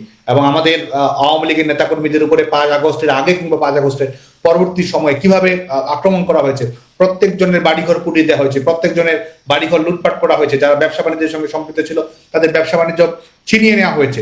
তো গোটা বাংলাদেশে তো এক ধরনের ত্রাসের রাজত্ব কায়েম করা হয়েছে, গোটা বাংলাদেশে এক ধরনের সন্ত্রাসের জনপদে পরিণত করা হয়েছে, কারো তো বাড়িতে পর্যন্ত থাকার সুযোগ নেই। তো সার্বিকভাবে এবারের যে পরিস্থিতি রয়েছে, এবারের পরিস্থিতি তো অবশ্যই নতুন, একটি চ্যালেঞ্জিং সময় রয়েছে। তো এই পরিস্থিতির মধ্য দিয়ে আমাদের যে সাংগঠনিক শক্তিটি রয়েছে, সেই সাংগঠনিক শক্তিকে তো তারা শুরুতেই ভেঙে দেওয়ার চেষ্টা করছে। যে কারণেই তো এই অবৈধ সরকার নিষেধাজ্ঞা, এই নিষিদ্ধের নাটক মঞ্চস্থ করেছে। যে কারণেই তো আওয়ামী লীগের সকল স্তরের নেতাকর্মীদের উপরে কিভাবে তার আঘাত চালিয়েছে, জীবন বিপন্ন হয়েছে বাংলাদেশ ছাত্রলীগের, বাংলাদেশ আওয়ামী লীগের প্রত্যেকটি নেতাকর্মী। তো এবারের যে প্রেক্ষিতটি রয়েছে 5 আগস্ট পরবর্তী সময়ে, 5 আগস্টের আগেও যে ঘটনাগুলো ঘটেছে, তো গোটা বাংলাদেশেই তো এক ধরনের একটা মৃত্যুপুরীতে পরিণত করা হয়েছে। তো এই লড়াইয়ের মধ্যে স্বাভাবিকভাবেই সকল কিছু সীমাবদ্ধতা থাকবেই, এটাই মনে করি। একই সঙ্গে এটিও সত্য যে আমাদের এই সাংগঠনিক যে কাঠামোটি ঢেলে সাজানোর প্রয়োজন ছিল, আধুনিকত্ব নিয়ে আসা প্রয়োজন ছিল, নতুন উপকরণ নিয়ে আসার প্রয়োজন ছিল, এবং সংগঠনের শুধুমাত্র সংগঠনের নিজস্ব কিছু বিধি ব্যবস্থা থাকা প্রয়োজন ছিল, যাতে করে আমরা এই সমস্যাগুলো অ্যাড্রেস করতে পারি। এটি তো রয়েছেই। আমরা বিশ্বাস করি যে আমাদের এই বাংলাদেশ ছাত্রলীগ এই সমস্যাগুলো অবশ্যই সামনে অ্যাড্রেস করার চেষ্টা করবে। সাদ্দাম, এই যে আমাদের সামাজিক যোগাযোগ মাধ্যম থেকে, বিশেষ করে ফেসবুক থেকে বেশ কয়েকটা প্রশ্ন বারবার আসে, তো আমি মনে করি যে এটারও আসলে আপনার একটু জবাব দেওয়া উচিত। সেটা হচ্ছে যে বলা হচ্ছে যে ছাত্রলীগে আপনি এবং ইনার নেতৃত্বে থাকার সময়ে অনেক কমিটি বাণিজ্য হয়েছে, আপনারা বিপুল অর্থবিত্তর মালিক হয়েছেন এখান থেকে, এবং গণমাধ্যমের খবর অনুযায়ী আপনি আপনার নিজের এলাকায় শত কোটি টাকার সম্পদ বানিয়েছেন। কি বলবেন? তো প্রশ্নই আসে না। আমরা বাংলাদেশ ছাত্রলীগের কমিটি গঠন প্রক্রিয়া আমরা যে প্র্যাকটিসটি ফলো করি সেটি কাউন্সিলের মাধ্যমে আমরা করার চেষ্টা করছি। কাউন্সিলের মাধ্যমে বেশিরভাগ কমিটি গঠিত হয়েছে, আর 5 আগস্টের পরবর্তীতে কমিটি গঠন প্রক্রিয়ায় বন্ধই রয়েছে। এবং আমরা বাংলাদেশ ছাত্রলীগের কর্মকাণ্ড আমরা পরিচালনা করেছি সংগঠনকে ভালোবেসে। স্বাভাবিকভাবেই আমি এর আগে যে সমস্যাগুলোর কথা উল্লেখ করেছি সেটির মাধ্যমে সবাইকে তো নেতৃত্বে নিয়ে আসা, পদায়িত করার সুযোগ আমাদের নেই। আর আজকে তো যারা ক্ষমতার জবরদখল করে রয়েছে, রাষ্ট্রযন্ত্র যারা দখল করে রয়েছে, তারাও তাদের সবকিছুই তো আজকে অপশক্তির হাতে রয়েছে। বাংলাদেশ ছাত্রলীগের কর্মী হিসেবে আমরা কখনো ক্ষমতা ব্যবহার করেছি কিনা, আমরা কখনো কোনো ধরনের সুযোগ সুবিধা নিয়েছি কিনা, এটি গোটা বাংলাদেশের মানুষের যাচাই বাছাই করার সুযোগ রয়েছে। এবং আমরা চ্যালেঞ্জ করে বলতে পারি, তা আজকে 5 মাস অতিক্রম হয়েছে, কোথায় কি রয়েছে না রয়েছে গোটা বাংলাদেশের মানুষের সামনে উন্মুক্ত হওয়ার সুযোগ রয়েছে। সংগঠন হিসেবে আমাদের চলার পথে ভুল রয়েছে, ত্রুটি বিচ্যুতি রয়েছে, সিদ্ধান্ত গ্রহণ প্রক্রিয়ায় নানা সময় নানা ধরনের ঘটনা ঘটে, সেটি ভিন্ন বিষয়। কিন্তু সংগঠন পরিচালনা করতে গিয়ে আমরা সবসময় আমাদের দায়িত্বের প্রতি সৎ থাকার চেষ্টা করেছি এবং ভবিষ্যৎ থাকবো, কারণ সংগঠনের শিক্ষাই আমাদের এটি দেয়। এবং আমরা সবসময় সততার আলোকে আমাদের কর্মকাণ্ড পরিচালনা করার চেষ্টা করেছি। সাদ্দাম, আরেকটি বিষয়, এটি ছাত্রলীগের, আমি দীর্ঘদিন ধরে আওয়ামী লীগের এবং রাজনৈতিক প্রতিবেদক হিসেবে সংবাদ সংগ্রহ করেছি। এর আগেও ছাত্রলীগের বিভিন্ন সভাপতি, সাধারণ সম্পাদকের বিরুদ্ধে একই অভিযোগ ছিল। আপনাদের দুজনের বিরুদ্ধেও একই অভিযোগ উঠেছে। প্রশ্নটা হলো যে আপনাদের বিরুদ্ধে অভিযোগ অনেক কেন্দ্রীয় নেতা, এমপি এবং জেলার আওয়ামী লীগের নেতাদের আপনারা ফোন ধরতেন না, আপনাদেরকে ফোনে পাওয়া যেত না, এবং এই যে নেতৃত্ব নির্বাচন প্রক্রিয়ার এই জায়গাতে একটি সাংগঠনিক ঘাটতি রয়েছে, যেহেতু আপনারা সমন্বয় করতেন না তাদের সঙ্গে। দেখুন, আমরা অবশ্যই আমাদের নেতা কর্মী, সেটি আমাদের যে সংগঠনেরই কর্মী হোক না কেন, সবার সঙ্গে আমাদের নিয়মিত যোগাযোগ সবসময় ছিল। বাংলাদেশ ছাত্রলীগের যে কর্মচাঞ্চল্য, বাংলাদেশ ছাত্রলীগের যে কর্মপ্রক্রিয়া এবং বাংলাদেশ ছাত্রলীগের যে লাখো নেতাকর্মী, প্রত্যেক মুহূর্তে আমাদেরকে সিদ্ধান্ত গ্রহণ করতে হয়, অগ্রাধিকার বাছাই করতে হয়, সেটির ভিত্তিতে কর্মকাণ্ড পরিচালনা করতে হয়। 24 ঘন্টায় আমাদের কোনো না কোনো কর্মকাণ্ড পরিচালনা করতে হয়, এবং যেটি হয়তো আমাদের পক্ষে সম্ভব না হলে আমাদের সহপাঠী, আমাদের যারা সহকর্মী রয়েছে, তারা সেটি কর্মপ্রক্রিয়া চলমান রাখে। নেতা কর্মীদের সাংগঠনিক সমস্যা মোকাবেলা করা, সাধারণ শিক্ষার্থীদের পাশে থাকা, এবং শুধুমাত্র তো আন্দোলন কিংবা বিনির্মাণ সেটি নয়, শিক্ষার্থীদের নানা ধরনের সংকটের প্রত্যেকটি মোকাবেলা করার ক্ষেত্রে বাংলাদেশ ছাত্রলীগ ভূমিকা পালন করার চেষ্টা করে। যে কারণে বাংলাদেশ ছাত্রলীগের কর্মচাঞ্চল্য, বাংলাদেশ ছাত্রলীগের গতিময়তা, কর্মীদের সঙ্গে যোগ সাজস সবকিছু আমরা সুবিস্তৃত হয়ে পরিচালিত করার চেষ্টা করেছি।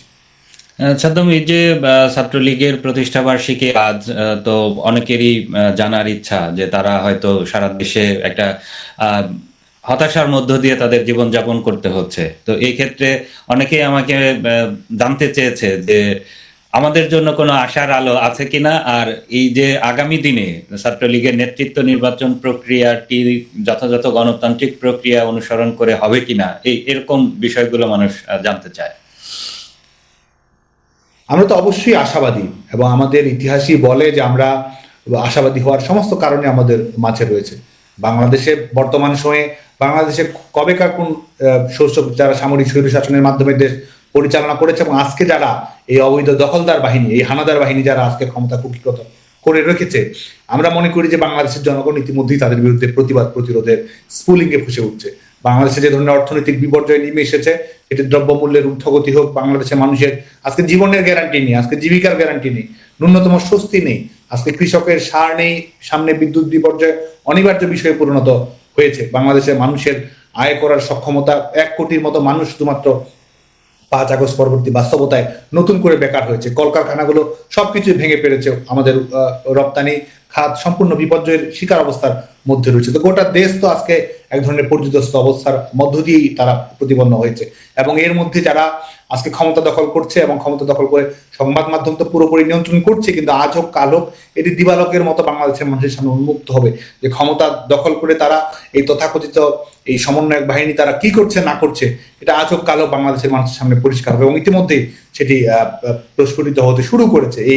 এই তদবির বাণিজ্য করা, এই বিভিন্ন ধরনের অর্থনৈতিক লেনদেন করা, বিভিন্ন খান থেকে সুযোগ সুবিধা গ্রহণ করা, এইসব কর্মকাণ্ড পরিচালনা করে তাদের একমাত্র অবিচ্ছেদ্য অংশের পরিণত হয়েছে। এবং আমরা কবে কোন গণতান্ত্রিক আন্দোলনকে তারা রুদ্ধ করতে পেরেছে বাংলাদেশ ছাত্রলীগের। এবং আমরা বিশ্বাস করি যে বাংলাদেশে আজকে তো আমরা নিজেদের প্রয়োজন, সাংগঠনিক প্রয়োজন সেটি তো নয়, সেটির পাশাপাশি সবচেয়ে বড় যেটি বিষয় রয়েছে, আমাদের সংগ্রাম তো গণতন্ত্রের সংগ্রাম, আমাদের সংগ্রাম তো কুক্ষিগত গণতন্ত্রকে মুক্ত করার সংগ্রাম, আমাদের সংগ্রাম তো অবরুদ্ধ গণতন্ত্রকে মুক্ত করার সংগ্রাম, আমাদের সংগ্রাম তো বাংলাদেশের মানুষের ব্যক্তি স্বাধীনতা, মৌলিক অধিকার, মানবাধিকার প্রতিষ্ঠা করার সংগ্রাম, আমাদের সংগ্রাম তো বাংলাদেশের জনগণের যে ম্যান্ডেট রয়েছে সেই জনগণের ম্যান্ডেট, জনগণের আত্মমর্যাদা ফিরিয়ে দেওয়ার সংগ্রাম, আমাদের সংগ্রাম তো বাংলাদেশের শিক্ষার্থীদের শিক্ষার অধিকার, গণতান্ত্রিক শিক্ষা প্রতিষ্ঠান প্রতিষ্ঠা করার সংগ্রাম, তো আমাদের সংগ্রাম তো বাংলাদেশের নাগরিকদের সঙ্গে ওতপ্রোতভাবে সম্পৃক্ত সংগ্রাম। এবং আমরা মনে করি যে আমরা অবশ্যই এই ফ্যাসিস্ট শোষকের আয়ু অবশ্যই ফুরিয়ে আসছে, আমরা অবশ্যই বিজয়ী হব এবং জনগণের নির্বাচিত প্রতিনিধিরাই বাংলাদেশ পরিচালিত করবে। এবং যারা বাংলাদেশের মানুষের মৌলিক মানবাধিকার নিয়ে ছিনিমিনি খেলছে, বাংলাদেশের মানুষের জানমাল নিয়ে যারা ছিনিমিনি খেলছে, যারা শিক্ষার্থী হত্যাকারীদেরকে যারা ইন্ডেমনিটি দিয়েছে, তাদের বিরুদ্ধে বাংলাদেশের জনগণ ঐক্যবদ্ধ হয়ে জাগ্রত হয়ে ওই পরাশক্তির, এই অপশক্তির পরাজয় নিশ্চিত করবে। সাদম, আমরা তো অনুষ্ঠানের শেষ পর্যায়ে চলে এসেছি, তো একটি প্রশ্ন আগের অনুষ্ঠানেও অনেকে করেছিলেন, আমি ভুলে গিয়েছিলাম আপনাকে করতে, তো আজকেও এসছে। প্রশ্নটি হলো যে এই যে বৈষম্য বিরোধী ছাত্র আন্দোলনের এখন খুবই প্রভাবশালী নেতা সার্জিস, বলা হয় যে আপনারা দুজন আঞ্চলিকভাবেও একই এলাকার এবং আপনার অনেক সহযোগিতা, পৃষ্ঠপোষকতা, স্নেহে সে ছাত্রলীগে এক সময় ছিল এবং পরবর্তীতে সেই যে এখন যে তার ছাত্রলীগের বিরুদ্ধে নানান বিষয় খুব জোরালো ভাবে বলে থাকে, তো সেই জায়গাতে আসলে সার্জিসকে পৃষ্ঠপোষকতা দেওয়ার বিষয়টিতে আপনি কি বলবেন, বা তার সঙ্গে আসলে কি আপনার খুবই ঘনিষ্ঠ যোগাযোগ ছিল? ধন্যবাদ এই বিষয়টি নিয়ে আসার জন্য। আমি সাধারণত নিজে থেকে ব্যক্তিগত বিষয়গুলো অনেক সময় ক্লিয়ার করি না, কারণ স্বাভাবিকভাবে আমি সংগঠনের দায়িত্ব থেকে সব বিষয়ে কথা বলা আমার জায়গা থেকে সবসময় সঙ্গত হয় না, নানা ধরনের কথাবার্তা সবসময় প্রচলিত থাকে। কিন্তু স্বাভাবিকভাবে আমি জানি, আমি আগেও ফিল করেছি যে এটা কনফিউশন তৈরি করেছে অনেক ক্ষেত্রে, অনেক সময় ভুল মেসেজ দেওয়ার চেষ্টা করেছে এবং আমাদের অনেক পত্রিকাতে ভুলভাবে সেটি উদ্ধৃত করা হয়েছে, যেটির কারণে কিছুটা বিভ্রান্তি তো অবশ্যই ছড়িয়েছে। আপনি জানেন যে আমি বাংলাদেশ ছাত্রলীগের সভাপতি হওয়ার আগে আমাকে অনেকগুলো দায়িত্ব পালন করতে হয়েছে। বাংলাদেশ ছাত্রলীগের কেন্দ্রীয় কমিটির দায়িত্বে থাকা, ঢাকা বিশ্ববিদ্যালয়ের ছাত্রলীগ সাধারণ সম্পাদকের দায়িত্বে থাকা, ডাকসুর এজিএসের দায়িত্বে থাকা, ঢাকা বিশ্ববিদ্যালয়ের কয়জন শিক্ষার্থীর সঙ্গে আমার ছবি পাবে না এটি তো বলাই মুশকিল ছিল। ঢাকা বিশ্ববিদ্যালয়ের শিক্ষার্থীরা, আমি ঢাকা বিশ্ববিদ্যালয়ে ডাকসু নির্বাচন করার সময় আমি কোনো ধরনের ক্যাম্পেইন চালাইনি, কোনো ধরনের প্রচারণা চালাইনি, শিক্ষার্থীরাই আমার প্রচারণা চালিয়েছে এবং ঢাকা বিশ্ববিদ্যালয়ের 100 বছরের ইতিহাসে সর্বোচ্চ ভোট পেয়ে আমি ঢাকা বিশ্ববিদ্যালয়ে নির্বাচিত হয়েছি, এজিএস নির্বাচিত হয়েছি, শিক্ষার্থীরা ভালোবেসে আমাকে সেটি করেছে। তো সেটির কারণে শিক্ষার্থীদের সঙ্গে আমার একটি স্বাভাবিক সম্পৃক্ততা ছিল। সকল, বিশেষ করে প্রগতিশীল ছাত্র সংগঠন, সামাজিক সাংস্কৃতিক কর্মী যারা ছিল, সাধারণ শিক্ষার্থী যারা ছিল, তাদের সঙ্গে আমার যে ওতপ্রোত সম্পর্ক ছিল সংগঠনের কর্মী হিসেবে, সেটি বর্তমানেও রয়েছে। যে বিষয়টি এসেছে সেটি হচ্ছে যে বিশেষ করে যার নাম আপনি বললেন, অনেকগুলো ছবি থাকা, বিভিন্ন কর্মসূচিতে থাকা, একই জায়গায় বাড়ি এবং পদ পদবি কোনো কিছু আছে কিনা। প্রথম কথা হচ্ছে ছাত্রলীগ কিন্তু তার কোনো পদবি নেই।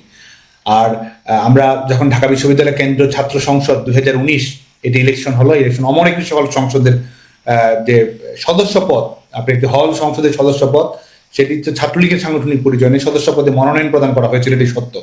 এবং আমরা আমাদের জায়গা থেকে যেমন ছাত্রলীগের কর্মীদের যে কনফিউশনটি রয়েছে, আমি জানি যে তাদের মধ্যে প্রশ্ন রয়েছে অনেকের মাঝে, যখন সে এই পদ পদবিতে দেওয়া হয় তার পারিবারিক রাজনৈতিক পরিচয় কিন্তু সম্ভবত আপনিও জানেন যে তার বাবার রাজনৈতিক পরিচয় কিন্তু এখন ওয়ার্ড আওয়ামী লীগের দায়িত্বে থাকা, উপজেলা আওয়ামী লীগের সুনির্দিষ্ট পদে থাকা, তার পারিবারিক রাজনৈতিক পরিচয় যেটি ছিল আওয়ামী লীগের সঙ্গে সম্পৃক্ত থাকা। তা আমার জায়গা থেকে আমি স্বাভাবিকভাবে একটি ছেলে, রাজনৈতিক পরিচয় যদি আমরা দেখি, তার পারিবারিক রাজনৈতিক পরিচয় সেটি ছিল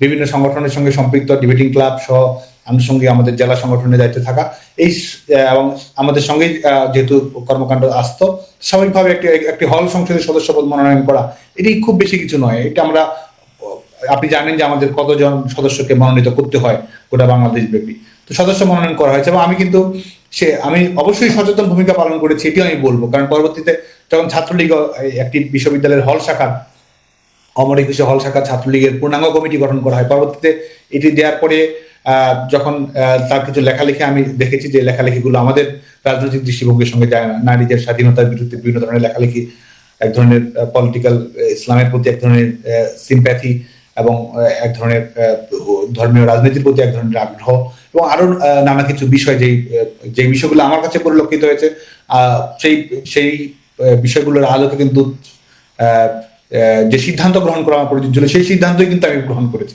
এই 21 একটি হল শাখা ছাত্রলীগের একটি পূর্ণাঙ্গ কমিটিতে পদের জন্য তারা কিন্তু এই সেই হলের যারা দায়িত্ব পালন করেছে তাদের কাছে কিন্তু ঘোরাঘুরি করা, লবিং তদবির করা এসবের মধ্যেই ছিল। আমি কিন্তু সেটিও অ্যালাউ করিনি। ছাত্রলীগের সাংগঠনিক কিন্তু পরিচয় আমি অ্যালাউ করিনি, কারণ আমি যখন জানতে পেরেছি যে তার পারিবারিক রাজনৈতিক পরিচয় যেটি হোক না কেন, তার রাজনৈতিক দৃষ্টিভঙ্গিটি এমন যেটি আমাদের একটি একটি রাজনৈতিক ছাত্র সংগঠন যেটি আমরা একটি মূল্যবোধের প্রতিফলন করি সেটির সঙ্গে সামঞ্জস্যপূর্ণ নয়। আমি কিন্তু যখন আমি আমার জায়গা থেকে সে সচেতন ছিলাম বলে কিন্তু সেটিও আমি অ্যালাউ করিনি, যে কারণে কিন্তু ছাত্রলীগের কোনো সাংগঠনিক কাঠামোতে পদবি কিন্তু তাদের নেই। তো পরবর্তীতে এই কোটা সংস্কার আন্দোলনকে কেন্দ্র করে যে প্রেক্ষাপটটি তৈরি হয়েছে এটির কারণে বার্তা ছড়িয়েছে, এবং একটি বিশেষ করে একটি দৈনিক যখন হেডলাইন করে যে ছাত্র আন্দোলনের, কোটা সংস্কার আন্দোলনের রহস্যময় ভূমিকা, এই ধরনের নানা ধরনের প্রপাগান্ডা যখন ছড়ানো হয়েছে, এবং একটি অফিসিয়াল বিষয়, একটি পাবলিক বিষয় যেটি বাংলাদেশ ছাত্রলীগের পেজ থেকে অফিসিয়াল ছিল, যখন আপনি জানেন যে ডোর টু ডোর ক্যাম্পেইন যখন আমরা চালু করি, বিশেষ করে এটি অনেক বিভ্রান্তি ছড়িয়েছে এবং অপশক্তিও কাজে লাগিয়েছে, এবং যারা মূলধারার গণমাধ্যমেও অনেক সময় বিভ্রান্তিকর নিউজটি ছড়িয়েছে। আমরা ডোর টু ডোর ক্যাম্পেইন চালু করেছিলাম, যেটির মাধ্যমে শিক্ষার্থীরা কোটা সংস্কার নিয়ে কি ভাবছে। আমরা কিন্তু শিক্ষার্থীদের আমাদের কাছে আসতে হয়নি, আমরা শিক্ষার্থীদের কাছে গেছি, আবাসিক হলে শিক্ষার্থীদের কাছে। আমাদের পরিকল্পনা ছিল ঢাকা বিশ্ববিদ্যালয়ে, বাংলাদেশের সকল শিক্ষা প্রতিষ্ঠান, প্রত্যেকটি বিশ্ববিদ্যালয়ের শিক্ষার্থীদের কাছে যাব। আমরা অনলাইনে মতামত নিয়েছিলাম, ফর্ম নিয়ে গেছিলাম যে শিক্ষার্থীরা কোটা সংস্কারটি কিরকম হওয়া উচিত। আমরা বলেছিলাম যৌক্তিক, অন্তর্ভুক্তিমূলক, টেকসই সমাধান আমরা চাই, যাতে করে 2018 সালে সমাধান হওয়ার পরও যেহেতু কোর্টের মাধ্যমে এটি এসেছে, আমরা এটি এমনভাবে অ্যাড্রেস করবো যাতে করে ভবিষ্যতে কোনো সমস্যার সমাধান হয়। কোটা সংস্কারের ব্যাপারে মৌলিকভাবেই বাংলাদেশ ছাত্রলীগ বলিষ্ঠ ভূমিকা পালন করার চেষ্টা করছে। এবং 21 হলে আমি গিয়েছি, আমার সহযোগিতা যারা ছিল, বাংলাদেশ ছাত্রলীগ সাধারণ সম্পাদক যেহেতু ঢাকা বিশ্ববিদ্যালয়ে গিয়েছে, ঢাকা বিশ্ববিদ্যালয়ের ছাত্রলীগ সাধারণ সম্পাদক সবাই উপস্থিত থেকেছে, এবং সেখানে আমি সকল শিক্ষার্থীর সঙ্গে আমরা কথা বলেছি। শিক্ষার্থীরা আজকে তারা প্রমাণ করার চেষ্টা করছে যে শিক্ষার্থী এবং শিক্ষার্থীদের আজকে বাংলাদেশ ছাত্রলীগের বিরুদ্ধে বীতশ্রদ্ধ এই ধরনের ধারণা, ভুল ধারণা প্রতিষ্ঠিত করার চেষ্টা করছে। সেখানে কিন্তু শিক্ষার্থীরা আমাদের কিভাবে ওয়েলকাম জানিয়েছে, শিক্ষার্থীরা কিভাবে আমাদের সঙ্গে আন্তরিকতার সঙ্গে কথা বলেছে, সেটির প্রমাণ কিন্তু আজকে গণমাধ্যমে খুঁজলেই, সামাজিক যোগাযোগ মাধ্যমে খুঁজলেই পাবে। সেখানে আমার আবাসিক হলের শিক্ষার্থী হিসেবে, একটি আবাসিক হলের শিক্ষার্থী হিসেবে তার সঙ্গেও দেখা হয়েছে, এবং তার কাছেও সকল শিক্ষার্থীকে যেমন লিফলেট দিয়েছি তাকেও লিফলেট দিয়েছে, এবং সেটিকে পরবর্তীতে এটিকে বলা হয়েছে যে এটি একটা গোপন ভিডিও, এটির মাধ্যমে আন্দোলনের যোগসূত্রতা। বাংলাদেশ ছাত্রলীগ তার নিজস্ব আন্দোলনে লিপিবদ্ধ ছিল। বাংলাদেশ ছাত্রলীগ শিক্ষার্থীদের দাবি পূরণের জন্য দর কষাকষি করতে চেয়েছে। বাংলাদেশ ছাত্রলীগের রাজনীতিতে এই পেছনের দরজা দিয়ে রাজনীতি করা, সেই শিক্ষা আমাদের কখনো দেয়নি আমাদের সংগঠন হিসেবে, যে কারণে এবং এই বিষয়টিকে কেন্দ্র করে পরবর্তীতে বিভ্রান্তি ছড়ানো হয়েছে। জি সাদ্দাম, এই আমরা অনুষ্ঠান শেষ করব, যাবার আগে ছাত্রলীগের 76 বছর পূর্তি উপলক্ষে ছাত্রলীগের নেতাকর্মী বা দেশবাসীর উদ্দেশ্যে বা ছাত্র সমাজের উদ্দেশ্যে যদি কিছু বলতে চান। আজকের এই প্রতিষ্ঠা বার্ষিকীর অনুষ্ঠানের মাধ্যমে বাংলাদেশের বিশেষ করে সাধারণ শিক্ষার্থী যারা রয়েছে তাদের কাছে আমরা যে প্রশ্নটি করতে চাই, তাদের কাছে যে মেসেজটি আমরা দিতে চাই, যে আমাদের এই শিক্ষার্থী বন্ধুরা একেবারে ছোটভাবেও যদি আমরা দেখি যে শিক্ষার্থীরা কোটা সংস্কারের দাবিতে আন্দোলন করেছিল, কোটা সংস্কারের দাবিকে কেন্দ্র করে শিক্ষার্থীদের লাশের উপর ভর করে কারা ক্ষমতায় গেছে এবং তাদের সেটির মাধ্যমে কি এজেন্ডা বাস্তবায়ন করছে বাংলাদেশের শিক্ষার্থীদের কাছে, সেটি ইতিমধ্যে প্রমাণিত হচ্ছে। আজকে বাংলাদেশের শিক্ষা প্রতিষ্ঠানগুলোতে তাদের সহপাঠী যারা রয়েছে, বন্ধু রয়েছে, সহযাত্রী রয়েছে, তাদের শিক্ষার অধিকার তাদের নেই, ক্লাসে যেতে পারছে না, পরীক্ষা দিতে পারছে না। বাংলাদেশে গত 15 বছরের বাস্তবতায় এ ধরনের ঘটনা, যেটি আমাদের শিক্ষা প্রতিষ্ঠানগুলোকে কলঙ্কিত করেছে, সে ধরনের ঘটনা আগে কখনো ঘটেছে কিনা শিক্ষার্থীরা নিজেরাই কিন্তু এই প্রশ্নটি নিয়ে এসেছে। একই সঙ্গে যে চাকরির প্রতি, সরকারি চাকরির বিধি ব্যবস্থাকে কিভাবে আজকে একটি ন্যাক্কারজনক ব্যবস্থায় পরিণত করা হয়েছে। শিক্ষার্থীরা কিন্তু আজকে আবাসিক হলে শিক্ষার্থীরা আমাদের সঙ্গে অনেকেরই কথা হয়, শিক্ষার্থীরা আমাদেরকে প্রত্যেক মুহূর্তে মেসেজ দেয়, যোগাযোগ করে। সেখানে বিসিএস এবং পিএসসি পরীক্ষায় কিভাবে আজকে নিয়োগ প্রক্রিয়া বাতিল করা হচ্ছে, সব ধরনের পরীক্ষা উত্তীর্ণ হওয়ার পরেও আজকে কিভাবে রাজনৈতিক বিবেচনায় নিয়োগ বাতিল করা হচ্ছে, সেটিও কিন্তু শিক্ষার্থীরা ইতিমধ্যেই পরিলক্ষিত হয়েছে। এবং শিক্ষার্থীরা ইতিমধ্যেই পিএসসির এই বিধি ব্যবস্থার প্রতি শিক্ষার্থীদের যে প্রতিবাদ, সেটি তারা নানাভাবে ব্যক্ত করা শুরু করেছে। শুধু তাই নয়, বেসরকারি খাতে চাকরি ছিল, সেই বেসরকারি খাতে চাকরির ব্যবস্থাকে সম্পূর্ণ বিপর্যস্ত করে দেওয়া হয়েছে। আজকে ছেলেমেয়েরা লেখাপড়া শেষ করে যে চাকরি পাবে, সরকারি হোক বেসরকারি হোক, সেই চাকরির নিশ্চয়তা কিন্তু নেই। এবং আমরা ছোট ছোট বাচ্চাদের কথা যদি ভাবি, আজকে বাংলাদেশে গত 15 বছর ধরে বাংলাদেশের ছেলেমেয়েরা, ছোট ছোট বাচ্চারা যারা অনেক সম্ভাবনাময়, যারা অনেক সৃজনশীল, আনন্দময়, সেই ছোট ছোট ছেলেমেয়েরা আজকে বাংলাদেশে গত 15 বছর ধরে 400 কোটির অধিক বই বছরের প্রথম দিনে পেয়েছে। বই উৎসব তারা করেছে, বইকে ভালোবেসে স্বাভাবিক শিক্ষা পঠন পাঠন প্রক্রিয়ার মধ্যে তারা যেতে পেরেছে। আজকে এই 4 জানুয়ারি ছাত্রলীগের প্রতিষ্ঠা বার্ষিকী আমরা পালন করছি, যেখানে বাংলাদেশের সিংহভাগ শিক্ষার্থীর কাছে 90 ভাগের অধিক সংখ্যক শিক্ষার্থীকে কাছে কোনো ধরনের বই যায়নি, যেটির মাধ্যমে তারা স্বাভাবিক শিক্ষা কার্যক্রম পরিচালনা করবে। এইচএসসি পরীক্ষা দেওয়া হয়েছে।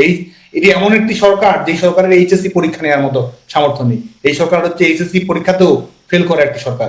এই কোনো ধরনের পরীক্ষা না নিয়ে আমরা মেধার জন্য লড়াই করেছি, আন্দোলন করেছি, মেধাভিত্তিক নিয়োগ প্রক্রিয়া চেয়েছি, অথচ এই সরকার এইচএসসি পরীক্ষাকে এক ধরনের তারা কোনো ধরনের পরীক্ষা না নিয়ে তারা এই ব্যবস্থাটি তারা করছে। শিক্ষকদের কিভাবে লাঞ্ছনা করা হয়েছে, প্রত্যেকটি স্কুলের প্রধান শিক্ষক, প্রত্যেকটি কলেজের প্রিন্সিপাল, ঢাকা বিশ্ববিদ্যালয়ের থেকে শুরু করে বাংলাদেশের প্রত্যেকটি বিশ্ববিদ্যালয়ের শিক্ষকেরা, তাদের প্রিয় শিক্ষকেরা এখনো কিন্তু কোনো ধরনের ক্লাস পরীক্ষায় অংশগ্রহণ করতে পারছে না, শুধুমাত্র তাদের ব্যক্তি স্বাধীনতা, শুধুমাত্র তাদের রাজনৈতিক বিশ্বাস, শুধুমাত্র তাদের দৃষ্টিভঙ্গির কারণে।